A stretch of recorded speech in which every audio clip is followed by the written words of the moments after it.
Good morning and welcome to the new episode of Dr. Lamba's Awakening Co. India has completed 75 years of independence and so has Pakistan. Where are these two countries? Well, let's put our focus on the bigger country which hopes to be the world power one day in near future. And if we look at India's celebratory mood, we have got to think that it's also a time for introspection. What have we done till now? Should we be satisfied? Or do we need to put in more efforts to make the dream of being a world leader come true? There was a comment yesterday by Mr. Singh Jaspal of Mississauga where he mentioned that I should talk about the decade-wide development under various prime ministers. Are we satisfied? Well, let me be very frank. Compared with several of the developing countries, India falls short of first division. And it does so not on one count but on many counts. But it does merit a high second division. And how's that? Because we have a tendency not to be democratic. India is essentially non-democratic. Right from the first Prime Minister to the present Prime Minister. Dissent has never been appreciated. People criticize Modi, but why do they forget that Nehru himself was very, very authoritarian and nobody could say anything against him, so much so that when the president sent back the Hindu Marriage Act, Hindu Code Bill was called, he was so enraged that he told his colleague that Rajendra Prasad would not get a second term and then he didn't get it. Not only that, Sahar Ludhianvi wrote a song, Jine naaz hai Hind pe wo kahan hai? Those who are proud of India, where are they? And he was showing the state of the prostitution and things like that. Nehru was enraged. And orders were given that Sahar is to be blacklisted. And so was the singer. This has been the mode all the time. So, just to label the present Prime Minister authoritarian is wrong. The streak of authoritarianism runs deep in India. And as a matter of fact, this is everywhere. It's prominent in some places, not so prominent in other places. But India's progress, if you see, one should be proud of this as a diverse country. There are 22 national languages and multiple regions, multiple religions and ethnicity that remain united, not fragmented. USSR, Yugoslavia, Ethiopia, Pakistan have been fragmented in these times. All of them strong and weak. India has not been fragmented. That shows something inherently strong in the country. Many expected it to be split, including Winston Churchill. He sneered that India was a mere geographical entity, no more country than an equator. Today, Scottish nationalism more means that the UK is more likely to split than India is. And if you remember, a few months after the death of Nehru in 1964, Rajni Kothari wrote this beautiful article, The Congress System. And in that he said that the political system in India is one-party dominance. There was a dominance by the Congress party at one time, continued for a long time. There was a reaction, but no party was of such a capability to have a dominance or rule effectively. The result, a trend towards authoritarianism. So BJP comes and the party dominance. This is inherent in the Indian political system, one party dominance. And when one party dominates, the authoritarianism would be there. This was fiercely competitive polity, but one in which the political parties displayed very dissimilar roles. Congress was the dominant party of consensus, ranged, and that was ranged against parties of pressure in the opposition. Margin of the pressures in this political system increased or decreased in elections, keeping Congress in check. The celebrations around August 15 are mainly about freedom. This year is more especially and deserves a more subtle commemoration as it marks 75 years since independence. Well, independence from a different country, from a foreign rule, is a cherished gift. We must understand that celebration on August 15 are and should be about our democracy, about our national self-respect, about our identity. India's independence was not just a declaration of nationality. Inherent in that nationality is the idea of how to manage the country's affairs. And our ability to sustain independence gives us pride, satisfaction.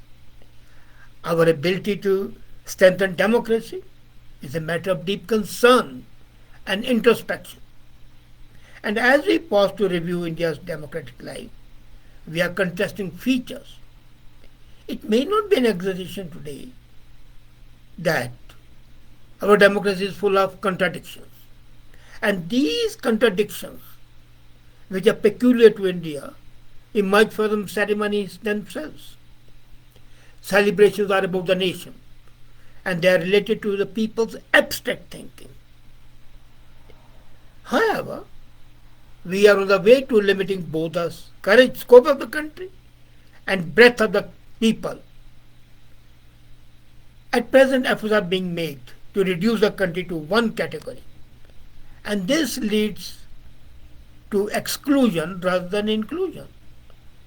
The nation, and we say 75 years ago, was not limited to any one community, but then the political situation, the betrayal by one community, created a cleavage that nobody can deny. The popular phrase, we the people, continues to be involved, but it refers to one community, select section of the people. As a matter of fact, and even in that section, the downtrodden are the sufferers. So we the people are the chosen few. The idea of the people is circumscribed by the exclusion of the physical boundaries, mental boundaries, and also on the other side by extraterritorial loyalty. A new hierarchy is emerging between nation and democracy. And in this hierarchy, democracy is secondary to the nation. It also undermines the importance of the people's thinking, because once democracy is sidelined, people are only parts of the nation without agency. So this is the first conflict. The second is about the constitution itself. India is proud of its constitution, which is the largest constitution, full-time but then what happens? This constitution is used to make the state omnipresent and a full-time omnipresent control of the idea of citizenship. This is reflected in the governance practices, and it predates it. It is right from the very beginning. Constitution has been treated like a scrap of paper. The number of times it has been amended is shocking.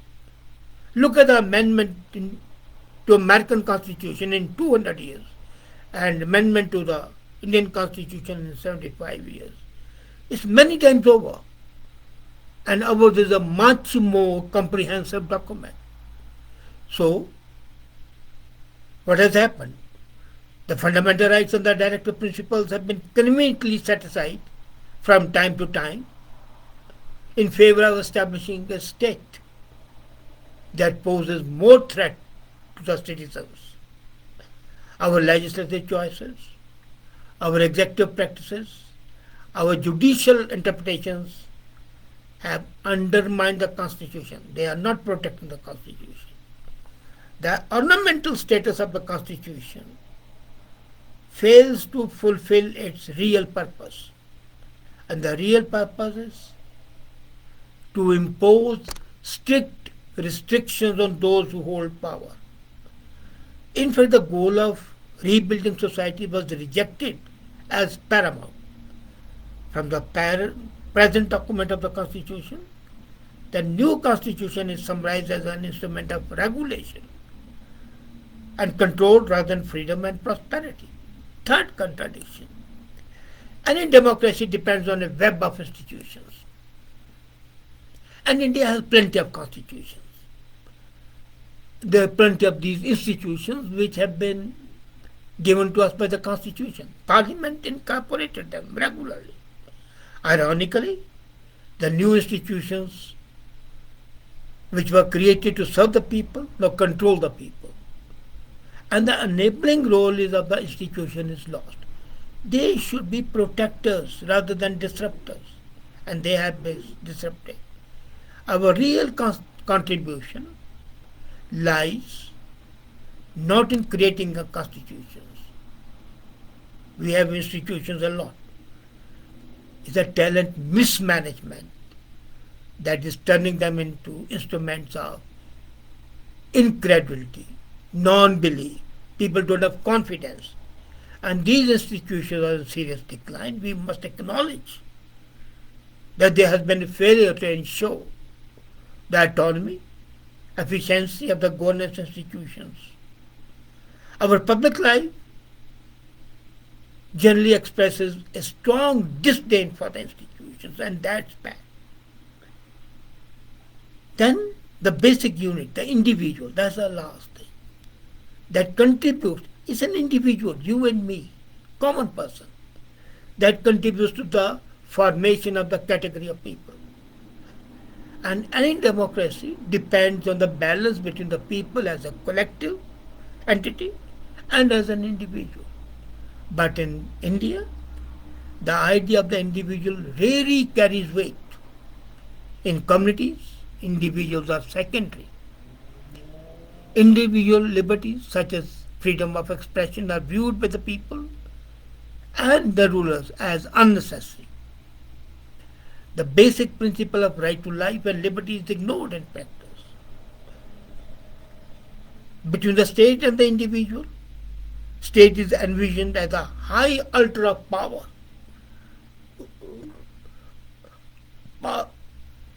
virtue,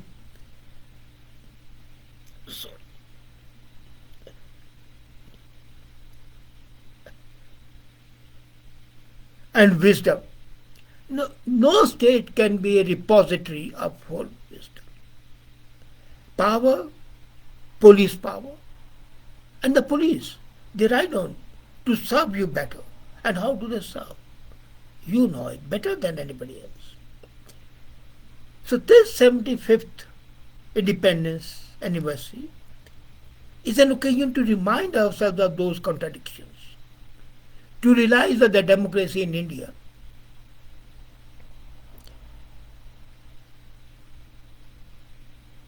works within them. The pathology of contradictions, we have pointed out 5 major contradictions that arise today are not today's, not to blame this government. These are inherited from those present in the post-independence era. As I said, Nehru was authoritarian. Otherwise, tell me, when the Home Minister was there, Patel, what right had, and the beard of person who was very strong, he was Deputy Prime Minister, but Nehru would take action himself, bypassing Patel at least 3 times. The history shows it. The chief ministers, the premiers of the provinces were removed and appointed as agents of the central government. And any chief minister who crossed Nehru was not there. The first time President rule was uh, implemented was in Kerala in 1969. No, 59, sorry, yes. So this has been there. Mrs. Gandhi had a strong dictatorial attitude. Of course, I know from personal experience that she was a benevolent dictator, but dictator all the same.